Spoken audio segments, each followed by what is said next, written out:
Welcome back to the episode 2 of things to do on the way to Srisailam road. మనకి మన్నన్న check post తర్వాత Nallamala forest as well as ghat road అయితే start అవుతుందన్నమాట.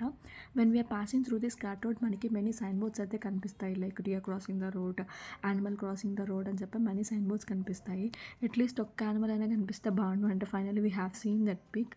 అది అయిపోయిన తర్వాత we have reach the Srisailam dam. అన్ఫార్చునేట్గా ఆ రోజు డ్యామ్ గేట్స్ అయితే క్లోజ్ ఉన్నాయన్నమాట. అండ్ మనం ఇక్కడ ఏపీ అండ్ తెలంగాణ యొక్క Srisailam hydro electric power plants చూస్తాము. ఇక్కడ నుంచి పవర్ అనేది జనరేట్ అవుతుంది. అక్కడ construction work and engineering work చేసిన వాళ్ళకైతే సెల్యూట్ అప్ప. అలాంటి ప్లేసెస్లో వర్క్ చేయడానికి చాలా గట్స్ కావాలి. సో ఇక్కడ కొన్ని పిక్స్ దిగేసేసిన తర్వాత again we started a journey back to Srisailam temple. మరిన్ని వీడియోస్ కోసం stay tune to my channel. Thank you. Bye bye.